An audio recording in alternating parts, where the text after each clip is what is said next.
Welcome to The Growth Kit, a podcast where science and actionable advice intersect to help you live a better life.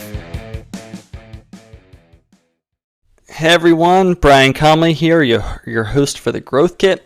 Today we're going to go deep into the world of functional medicine with a true trailblazer in the field, Dr. Terry Wahls. Dr. Wahls is a clinical professor of medicine and the visionary behind the Wahls Foundation and the Wahls Protocol, a strategy I've talked to countless patients about. She'll share her incredible story early into the podcast and provide some pretty powerful insights into how she went from being bedbound to now jogging.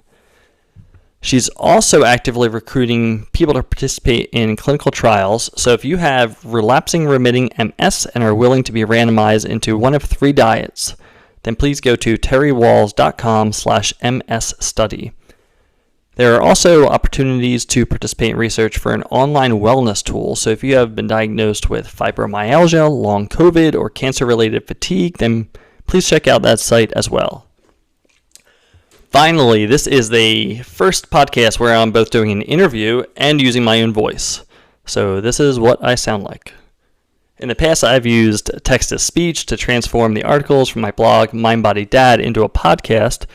So if you like this format instead, then please shoot me an email and let me know. And without further ado, here is Dr. Terry Wahls. Dr. Terry Wahls, it's great to connect with you here. You've got an incredible story. So can you start by telling us about your journey with MS and how the Wahls Protocol came to be? Sure. So I'm an internal medicine physician, and I was practicing. I had a couple of kids. Things were going really quite well. And then literally 24 years ago, out walking with my wife, Jackie, a half mile from home, my left leg grows weak. Dragging it, I hobble home. A couple of days later, I'm seeing the neurologist. He's telling me this could be bad or really, really bad. And so the next 3 weeks, I go through the workup. And I think about the fact that I've had 20 years of worsening electrical face pain that's been diagnosed as trigeminal neuralgia. And so I go, I have a progressive neurologic disorder. I don't want to become disabled. So I'm secretly praying for a fatal diagnosis. And 3 weeks later, everything's back, and I hear the words multiple sclerosis. Now I do my research. I find the best MS center in the country, see their very best physician, take the newest drugs. And 3 years later, I hear tilt, recline, wheelchair. I take mitoxantrone, a form of chemotherapy, does not help. I take Tizabri, the newest biologic, does not help. I'm switched to Cellcept. And then I ask myself a very critical question. Am I doing all that I can? I'm a physician, I can still read, and I go back to reading the basic science, and I will ultimately start experimenting on myself. And I decide that mitochondrial dysfunction is what's driving disability.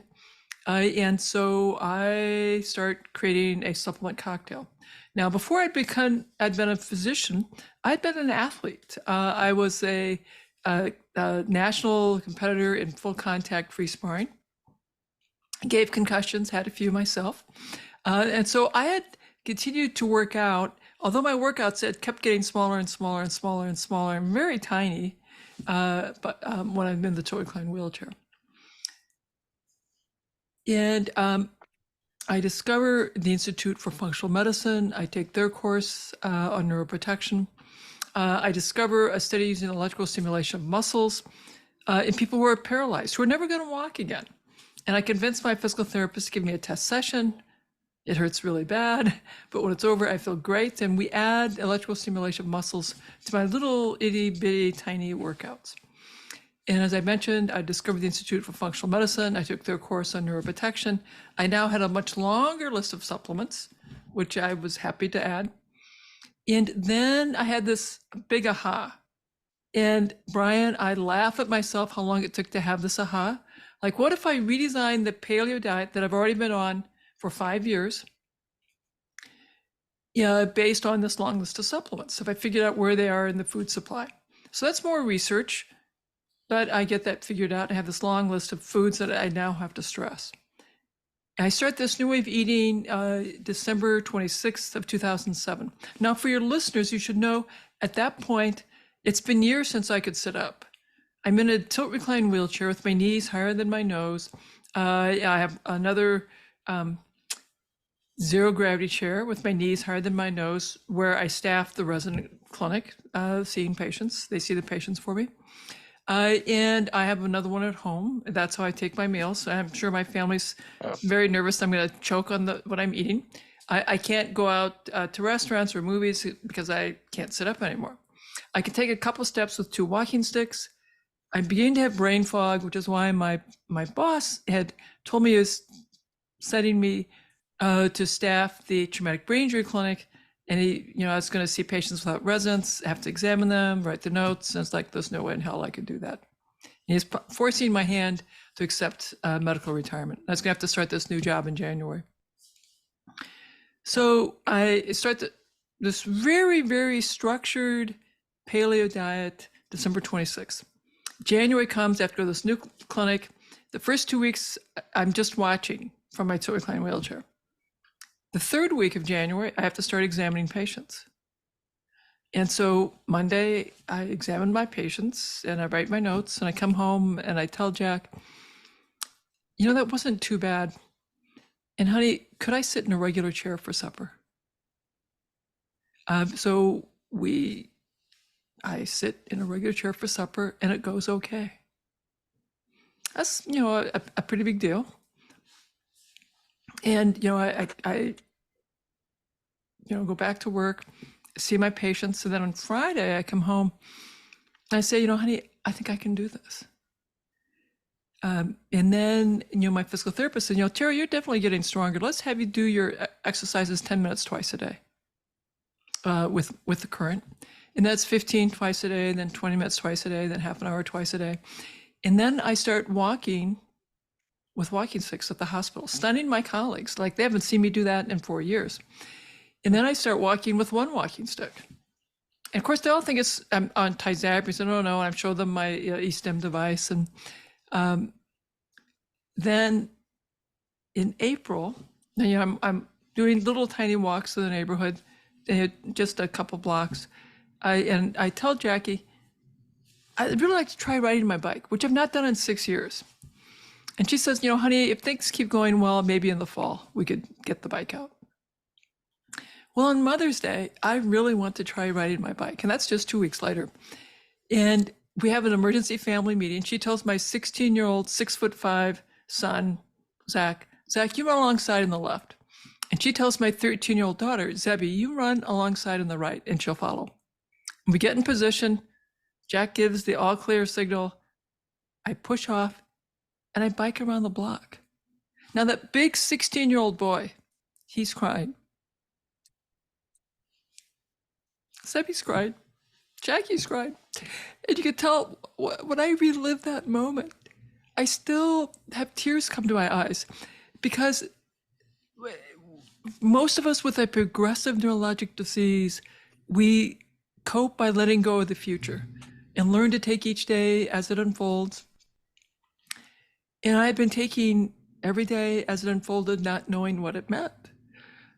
But that day when I got on my bike and I biked around the block, I knew what it meant, that the current understanding of secondary progressive multiple sclerosis is incomplete.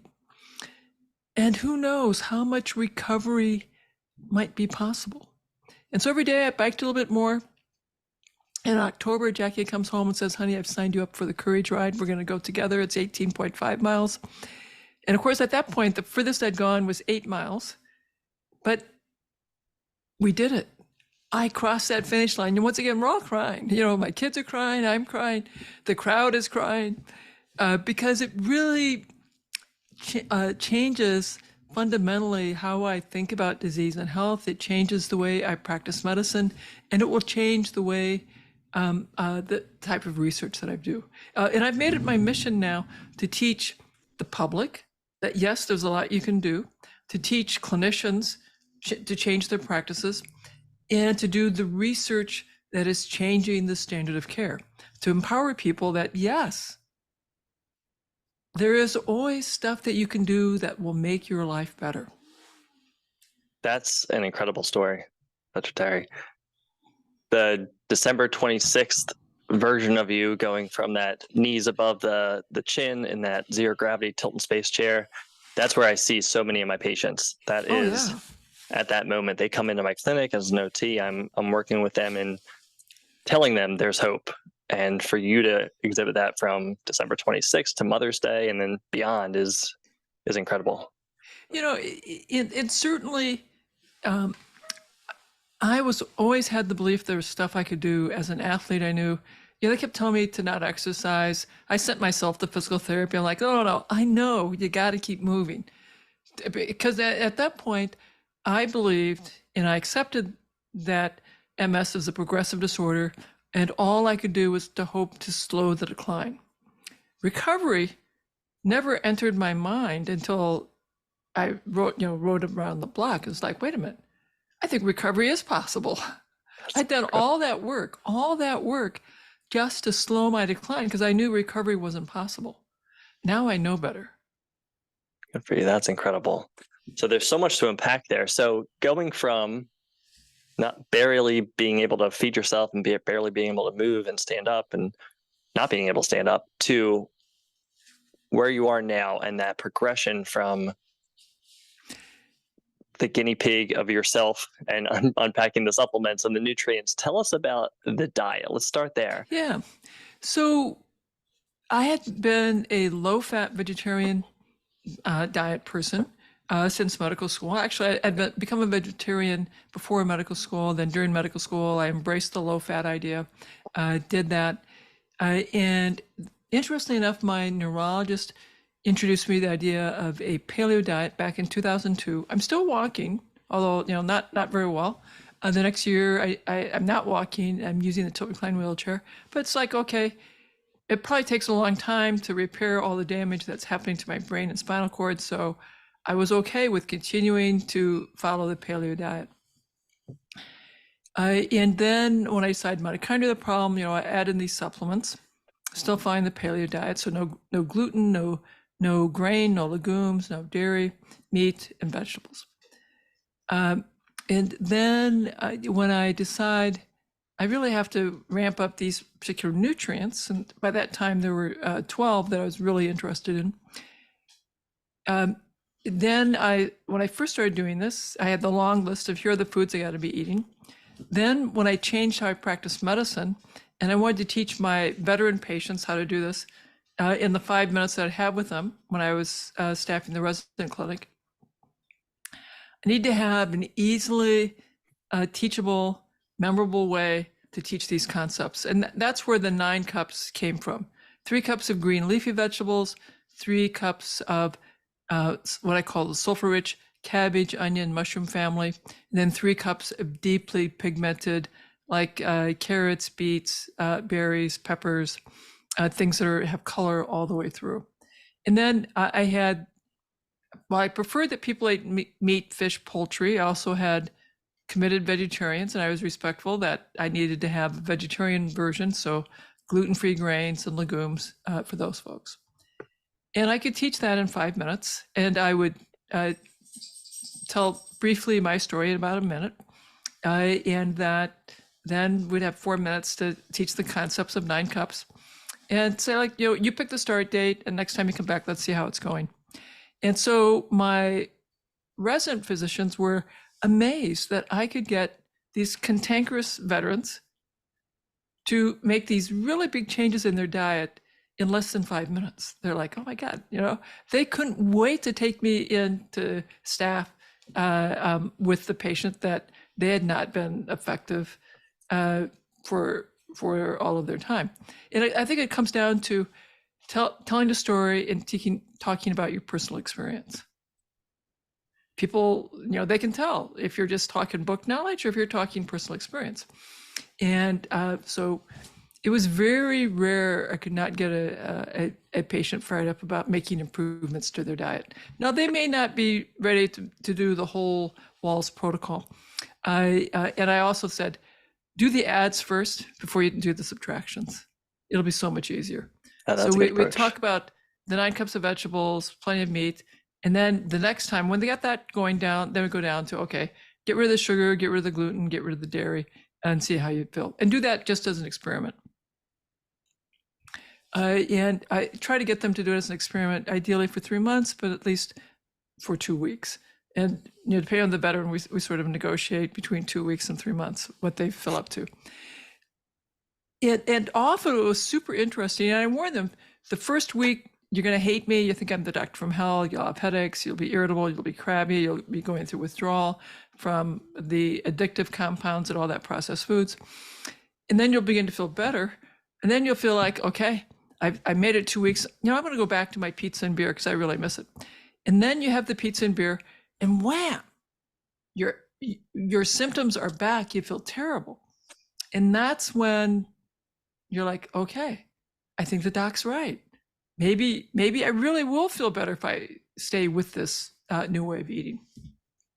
That's great. And what I really like about that is it's not a dogmatic. It's not a eat this and you're fine. If you don't eat this, you're doomed.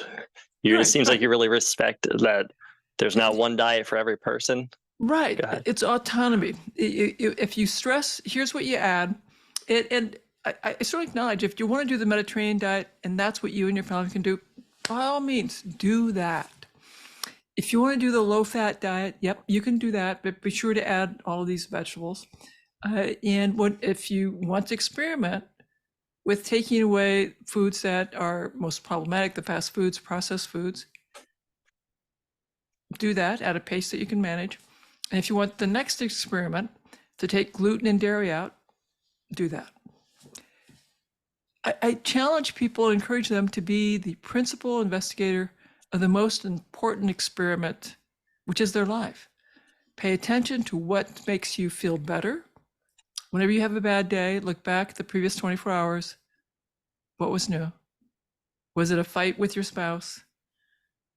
A scare with your kids?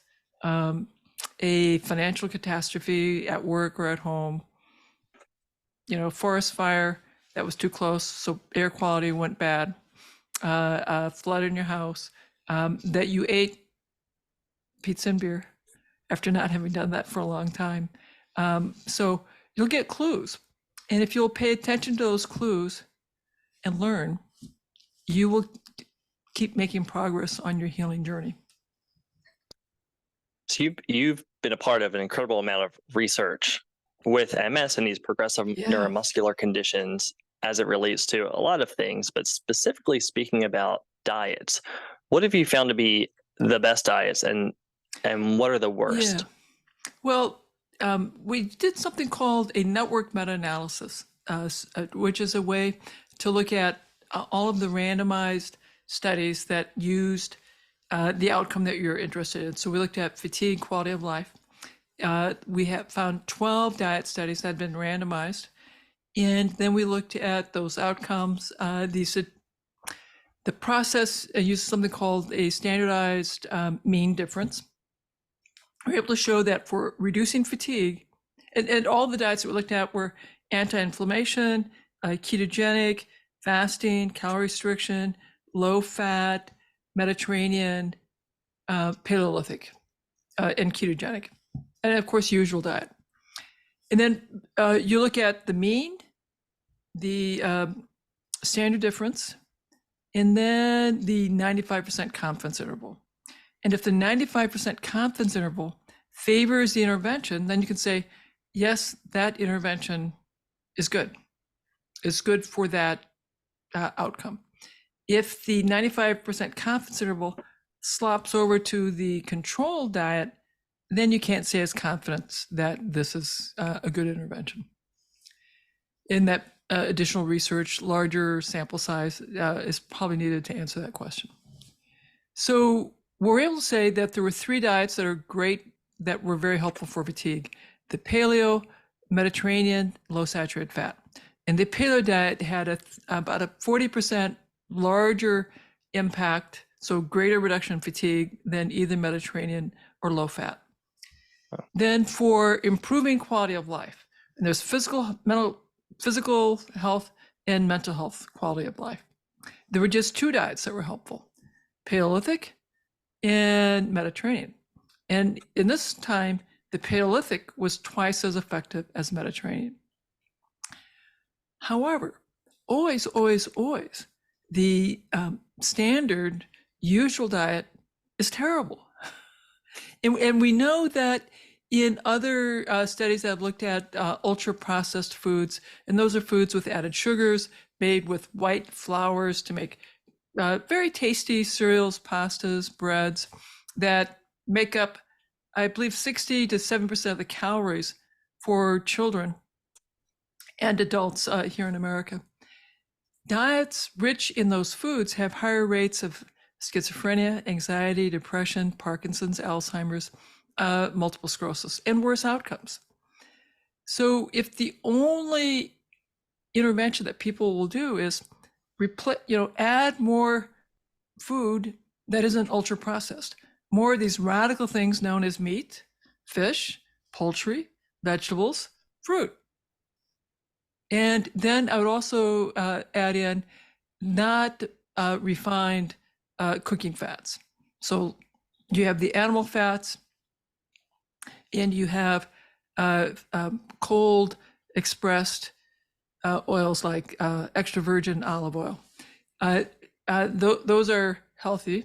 Once we get into refined fats, you refine them with solvents, and you can't get all the solvents out.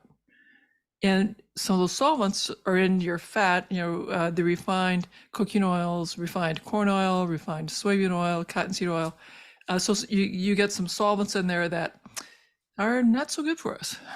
So I'd much rather you have animal fats or extra virgin olive oil. Great. And then aside from nutrition, what are some of the other key factors as it relates to just general health and aging with a progressive neuromuscular condition? Well, you want to address all of the environmental factors that you can, and you want to do it at a pace that you can manage. So in the very first trial that we did, which was for people with progressive MS, secondary progressive, primary progressive MS, we had them do essentially everything that I did. So we had targeted supplements. We put them on the basically modified paleo diet. We taught them a mantra-based meditation. We had them do some cognitive training as well. And we had them do exercise and electrical stimulation of muscles. So we took these people who were exhausted, who were severely disabled, and we gave them a lot to do. And the amazing thing is they did it. We had 95% adherence to the study diet. We had people exercising 20 minutes a day, another hour to 2 hours of electrical stimulation on top of that. People were meditating, and forgive me, I can't remember how many minutes a day they were doing their meditations and their self-massage, but it's extraordinary. These people actually leaned in and did all of that. In my practice, I want people to address their lifestyle factors at a pace that they can manage. And most people can't add hours of self-care a day. So we just, you start at a pace that's manageable for you. And I invite them to pick the domain where they want to start first. I personally like it when they choose diet, although not everyone's ready to do diet first. Sometimes what they'll do first is their meditation. Sometimes what they'll do first is exercise, general exercise and stretching. Sometimes it's balance training. Sometimes it is paying attention to sleep habits, a consistent time you're getting up in the morning, consistent time going to bed. Over time, people who are most successful will chip away at each of those self-care routines until they are actually managing to improve their self-care and wellness behaviors globally. Seems like as you've been doing all this, you've turned into a behavioral scientist as well, with knowing what works best and what's able to be carried over. The Veteran Affairs Hospital pulled me out of primary care because they saw I was doing such amazing things. Said, we want to have you create your own clinic, which we did. We called it the Therapeutic Lifestyle Clinic.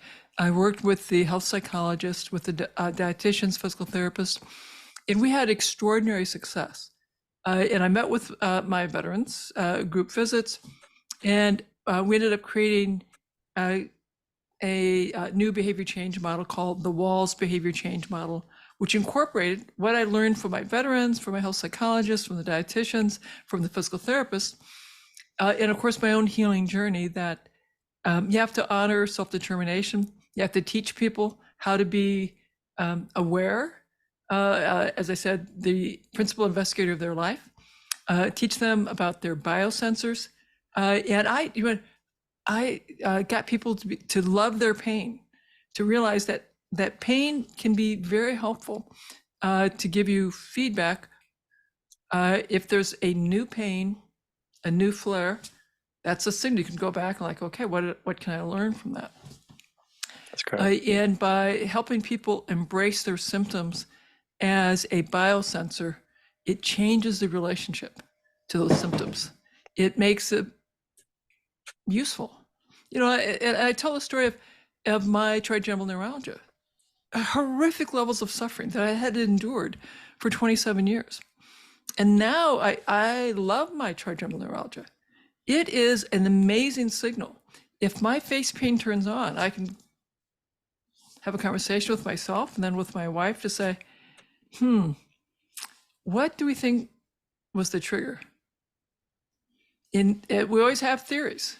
And of course, our theories might be wrong sometimes, but that has taught me a lot about my self-care, about the need to take care of sleep, the need to take care of unresolved conflict.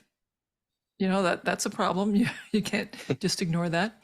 Toxins, pay attention to air quality. So it's been a very helpful teacher for me. And I've taught my neurologist to think differently about pain, and the conversation that she now has with her patients about what we can learn from whatever symptoms we have. That's great. Yeah, I write about on my blog a lot about the 6 dimensions of health, as I call them, and I believe you covered them all, and they include the stress management, the socialization, the movement, the sleep, the nutrition. But one thing you mentioned is how important physical movement is, and obviously as we age, it gets to become even more important, especially with the risk of sarcopenia and bone density issues. What are some things that you recommend in terms of physical fitness for this population, especially for those who do not have a background in physical activity? Well, as people begin to move, we talk about low intensity, moderate intensity, high intensity. And I caution them that when you go see your physical therapist, occupational therapist, and they do the exam, they'll talk with you about and give you your exercise plan. And we're all guessing what's going to be the right plan for you, because I want you to have some low intensity, a lot of stretching and balance work, and moderate intensity. And if you're up to it, some high intensity. But when you're severely disabled, you're in a wheelchair, and I tell them, and I'm going to invite you to correct me if I'm wrong here, that high intensity, if you can't sing or talk, doing that activity, it's high intensity for you. Yeah, that's and great. So if you cannot sing, but you can talk, then it's moderate intensity. And if you could sing or talk, it's low intensity. So when you're doing your stretching, why don't you sing row, row, row your boat, or some other silly nursery rhyme song? That's low intensity. And then if you are doing your next more rigorous activity, which might be half sit-ups, half jumping jacks, just moving your arms. And if you can't talk while you're doing that activity, then for you, it's moderate intensity. And the benefit of just reducing that sedentary time, even if you're setting a timer to stand up every half hour and take a few steps, then come back to your chair, even that is very, very powerful. And so I want people to begin paying attention to their stretching and balance work, and begin adding a few more minutes of moderate intensity activity at a pace that they can manage time-wise and that they can manage physically. I also suggest that when you do your little exercise routine, if you're not back to your usual level of energy for you, whatever that is, within 2 to 3 hours, you probably did too much. You need a little smaller dose. If the next day you can't function, you clearly did too much. And the goal is to have a harder day followed by an easier day. And again, to make these changes at a pace that you can manage. I love the idea of step counters if people are taking steps, or to simply note how many minutes of moderate activity they've done every day. And if they have the economic resources to get a wearable that will tell you how many minutes of sedentary, how many minutes of moderate activity or low activity, that's even more ideal. But of course, when I was teaching all this, I was taking care of people in the VA system who didn't have money, were living on food stamps. And so I leaned very heavy into, you just do stuff with paper and pencil. The VA started giving out step counters, so that became easier. And then most everybody has smartphones, and so then that becomes easier. The more we can just collect this information behind the scenes, the easier it is for our patients. That's great. One of the first things I recommend after someone is diagnosed with a condition like this is to one, find a specialist, two is to adopt a protocol similar to the Wahls protocol or just the Wahls protocol, which has been proven, obviously. And then the third is to get that prescription from the doctor for OT and PT to, at the very least, get the evaluation, and call me biased here, but to get the evaluation and to at least start that discussion about that return to movement and that challenge of that movement as it relates to improving or degrading that process, that prognosis. Yeah, even if people say, like, I just got diagnosed, I'm physically fit, I am healthy, I'm still an athlete, great. Get evaluated so we can design a program that's going to keep everything working well so you don't have loss, because that's way easier than having to recover from loss. And so there's a little bit of work when people are diagnosed for them to realize, seeing the PT, OT, knowing where you're at, helping design a program that you're going to enjoy that will keep you doing well. Because even if you didn't have MS, you're going to get older. And over the age of 40, we begin losing stuff unless we intentionally, very intentionally, train to make sure that we don't. So returning to the nutrition for a second, two tools I know that you employ a lot in the Wahls protocol are carbohydrates and fasting. How do you think about them as it relates to these diagnoses? Well, people are very keen about stem cells. I want to get stem cells to treat my Parkinson's, my Alzheimer's, my MS. And I'm like, why not grow your own? So one of the best things we can do to stimulate stem cells is either fasting strategies or intermittent calorie restriction, so that your body gets a signal there's not enough calories here. So I'm going to do some repair work and maintain what I've got. And during that signal time, I start making more stem cells. And then when I come out of my fasting or my intermittent calorie restriction, if I have a higher protein diet for a few days, those stem cells will go in and will fix me up. And so I personally really like the intermittent calorie restriction 3 to 5 days a month for a couple of months to get started, then 3 to 5 days every other month as a really potent anti-aging strategy, as a potent way to help support the remyelination strategy, to help make it easy for my body to organize and supervise the repair of any myelin degradation that happened because I have a neurologic disease, because I have a mental health issue, or because I'm older than 40. That will happen to all of you, hopefully. And then can you talk about the role of carbohydrates and how, well, people think sometimes there's too many, sometimes there's too little. How do you think about these? So the average Westernized diet has about 300 to 320 grams of carbohydrates. And of that, right now, the majority are ultra-processed, either sugars or flour-based products. In that, dump a lot of glucose into our bloodstream, driving release of lots of insulin and the development of insulin resistance, and increases the rate of obesity, prediabetes, diabetes, fatty liver disease, polycystic ovarian disease, hormonal imbalances. So lots of things that are associated with worse health outcomes. If we come down, the next common diet people hear about is the Mediterranean diet, high in legumes, vegetables, and that has about 125 grams of carbs. Certainly much, much better than the 320 grams of the usual American diet. It has fewer sugars and fewer flour-based products. Then we come down to the paleo diet as we described it and we've studied it, that has about 80 grams of carbs. And much fewer, much fewer sugars, much fewer flour-based products.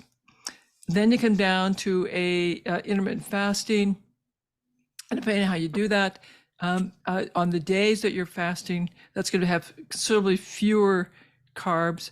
And if you're following your usual diet, you'll have more carbs. And we don't really know what the usual diet range would be.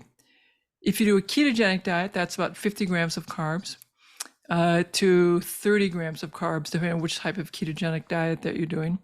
If you do the carnivore diet, which has now also become quite popular, that's going to be fewer carbs still. If you're doing some honey, which people on the carnivore diet do allow, that might still be 20 to 30 grams of carbs. In terms of what my body needs in order to do the biology of being, Dr. Wahls, I need proteins. And you can get that from meat, or you can get that from beans and rice. I need fats to make all the fat wrappers or cell membranes. My body can make carbohydrates. I don't have to eat carbs. I could be on a diet without any carbs and still be okay, or have very, very low carbs and still be okay. If I'm on a diet that is exclusively carbs and no fat, I'm going to have a lot more problems with my brain, my myelin, more mental health issues.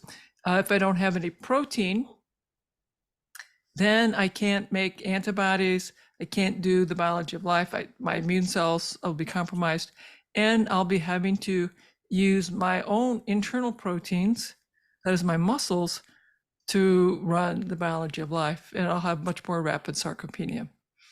But I still want to acknowledge that we are omnivores. We can survive, at least acutely, on a fat-only diet, on a protein-only diet, on a carbohydrate-only diet.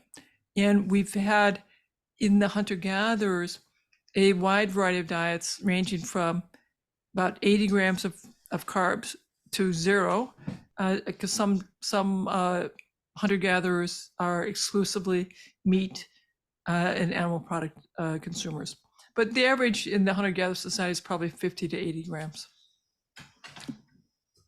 So you've worked with so many patients over the years, and obviously you've guinea pigged yourself over these decades. Lots of fun. What is a typical life of yours like now, and how has this changed over the years? So over the years, what things I've noticed for me is I do much better on a lower carb diet. I probably feel the best on 30 to 50 grams of carbs a day. And that's probably because I had early antibiotics as a child. I probably have a yeast overgrowth issue in my gut. And so a lower carb diet that keeps the yeast in check, my mood is just so much better. And I'll tell you my typical day, and I'll tell you what happened this morning. So I get up at 5:30. I did a half-hour meditation. Then I got up and I did, and today was going to be my strength training day. But my daughter and I were having a conversation, said, let's sort of check your flexibility. So she was showing me her hip release protocol that she's doing for her hip stretching. So I did that with her for 20 minutes instead of my strength workout, and realized, yeah, I really need to work on that hip release. My hips are way too tight. So we're going to make some adjustments to my workout there. Then I did my red light near infrared sauna therapy for that's probably about 40 minutes. Then I did the cold shower, and I'm having tea. I've had tea this morning. I'll have a protein beverage at noon for my lunch. Then this evening, we'll have a bison roast, some yams, I won't have many of the yams. And then a bunch of roast garlic, which I'll have a lot of because I really like the roast garlic. And we have asparagus from our yard, so I'll have a little bit of asparagus. And then I'm going to teach for my radical health upgrade this evening. And I will make sure that I'm in bed. So I'll do another meditation around 9 o'clock, and I'll try to be in bed trying to fall asleep at 9:30. That sounds like my perfect day with it. That's incredible. And obviously you said you feel better, you look great. Have you done any testing to see if this protocol and this type of the diet you're on, if that actually affects your body differently? Yeah. Yeah. What is super fun? I got into thinking that MS in all these neurologic diseases are diseases of accelerated aging. And there are some interesting biomarkers of aging, one of which is telomeres. So I thought, I really ought to check on my telomeres. And I'm getting myself mentally prepared for, okay, do not be too upset if your biologic age is older than your chronologic age, because of course you have a disease of accelerated aging. So you'll just check it a couple times to see how fast you're going downhill. So I get the report back, I'm bracing myself, and my biologic age is 15 years younger than my chronologic age. Wow. I thought, damn, that's really pretty good.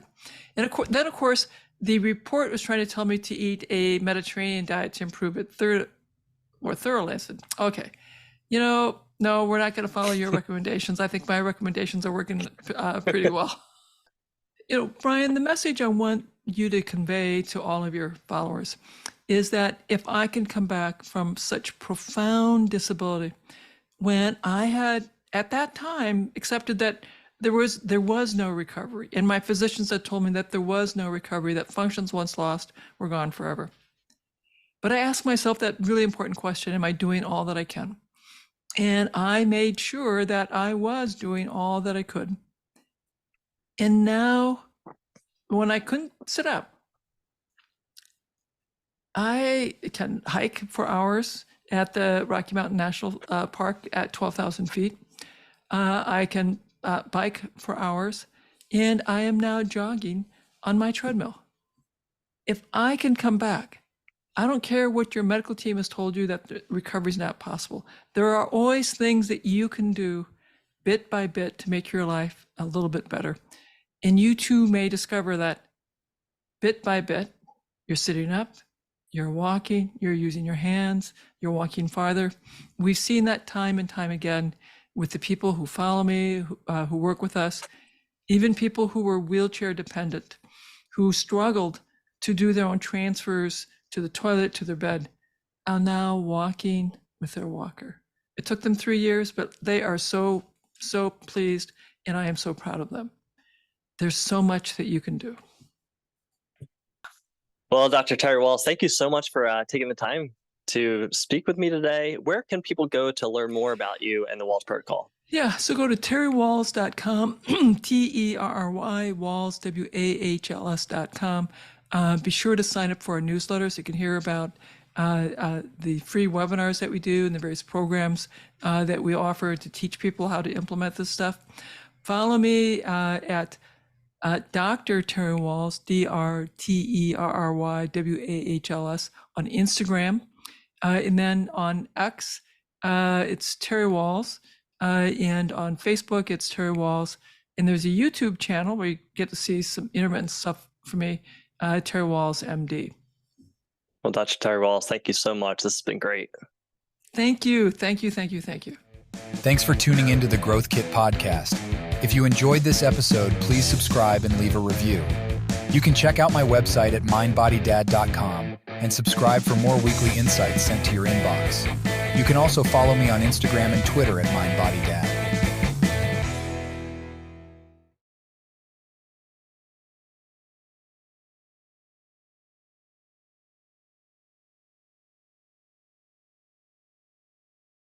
Many of the links I share are affiliate links, which means I earn a small commission if you purchase through them. This doesn't affect the price you pay, but it helps support the podcast. In some cases, I may even be able to provide unique discounts for you. I only recommend products and resources that I genuinely believe in and use myself. My top priority is to provide practical ways to help you live better, and I wouldn't link to anything that doesn't align with that goal. Thanks for your support.